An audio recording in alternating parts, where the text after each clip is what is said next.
अस्सलाम वालेकुम तुलबा। आज हम इयत्ता 7वीं के विषय मराठी में सबक नंबर 5 अरुणा आसफ़ अली इस सबक के आखिर में जो स्वाध्याय दिया गया है उसको हल करने वाले हैं। प्रश्न क्रमांक 1, खालील प्रश्नांची 1-2 वाक्यात उत्तरे लिहा। पहिला प्रश्न आहे, कामाचा प्रचंड व्याप असूनही अरुणा आसफ़ अली यांची कामे का पूर्ण होत?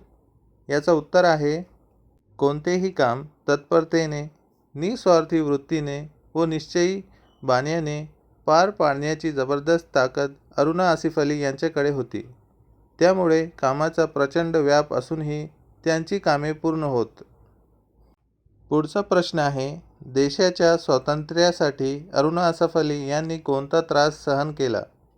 याचं उत्तर आहे, अरुणा आसफ अली यांना पकडण्यासाठी इंग्रज सरकारने बक्षीस जाहीर केले, परंतु पोलिसांना चुकून त्यांनी क्रांतीचा संदेश सर्वदूर पसरवला. देशाच्या स्वातंत्र्यासाठी त्यांनी अनेक वेळा तुरुंगवास भोगला. तिसरा प्रश्न आहे, देश कार्य करताना त्यांच्या ठायी कोणती भावना होती? याचं उत्तर आहे, देश कार्य करीत असताना अरुणा आसिफ अली यांनी कसल्याच सन्मानाची अपेक्षा ठेवली नाही. भविष्यात भारतीयांनी मला देशभक्त म्हणून ओळखले तरी पुरेसे आहे, अशी त्यांची भावना होती. इस तरह से आप इन सवालों के जवाब लिख सकते हो। चलिए अब आगे बढ़ते हैं। आगे हमें दिया गया है खेड़ू या शब्दांशी। इसमें पहला प्रश्न है, खाली दिलेल्या शब्द समूहाबद्दल एक शब्द लिहा। पहला है राज्य कारभार करणारा, शासनकर्ता।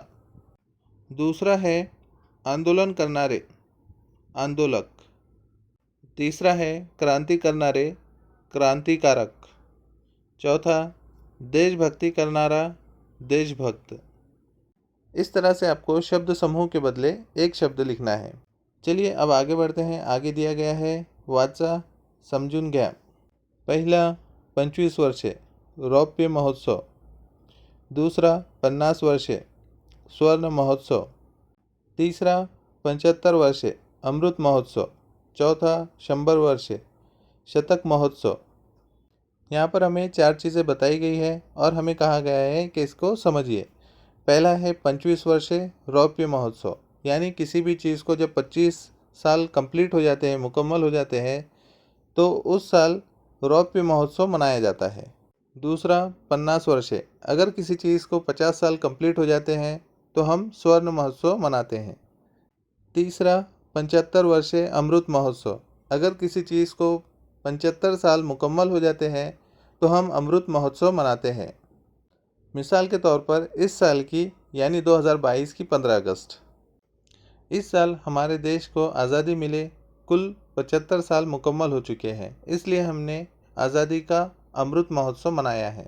चौथा है 100 वर्षे शतक महोत्सव, अगर किसी चीज़ को 100 साल मुकम्मल हो जाते हैं तो हम शतक महोत्सव मनाते हैं।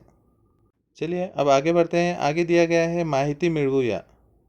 अंतर्जालाच्या सहाय्याने खालील मुद्द्यांची माहिती मिळवा। यहाँ पर हमें बोला गया है कि इंटरनेट की मदद से नीचे दिए गए जो टॉपिक्स हैं उनकी मालूमात हासिल कीजिए। तुलबा को ये सवाल इंटरनेट की मदद से खुद से हल करना है। चलिए अब आगे बढ़ते हैं। खालील वाक्यांत पूर्ण विराम व स्वल्प विराम घालून वाक्य पुनः लिहा। हमें यहाँ पर 4 वाक्य दिए गए हैं और कहा गया है कि इन वाक्यों में पूर्ण विराम और स्वल्प विराम का इस्तेमाल करके वाक्यों को फिर से लिखिए। तो आइए इस सवाल को हल करते हैं। पहला वाक्य है, अनवर स्वतःची कामे स्वतः करतो। याचा उत्तर असेल, अनवर स्वतःची कामे स्वतः करतो। दूसरा, गुलाब, मोगरा, चाफा ही स्वासिक फुले आहेत। याचा उत्तर असेल, गुलाब, मोगरा, चाफा ही स्वासिक फुले आहेत। तीसरा, विनीता, अनिता, अस्मिता खूप चांगल्या मैत्रिणी आहेत।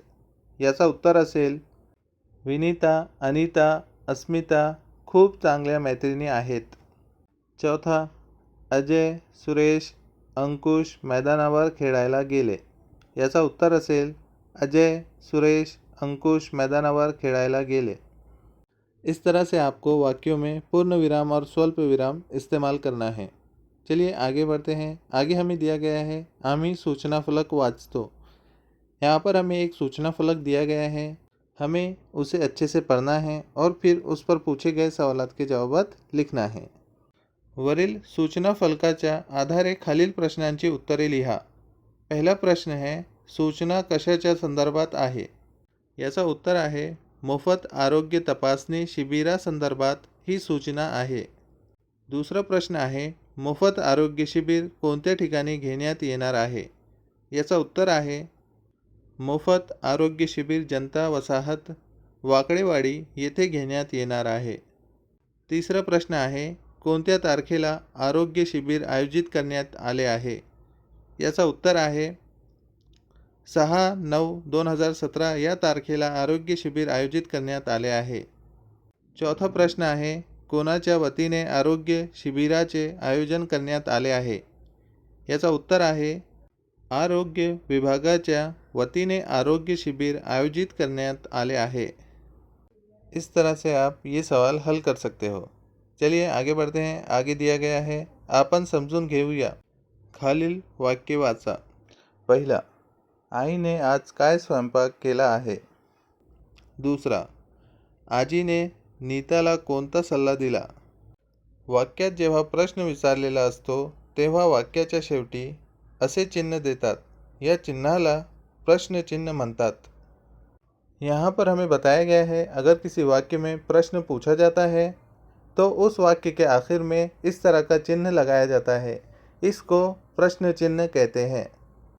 इस तरह से ये स्वाध्याय यहाँ पर मुकम्मल होता है। अगर आपको वीडियो पसंद आया हो तो लाइक करें, शेयर करें और चैनल को सब्सक्राइब करके बेल आइकन भी दबा दें ताकि आपको नए वीडियोज़ की नोटिफिकेशन मिलती रहे। Thank you.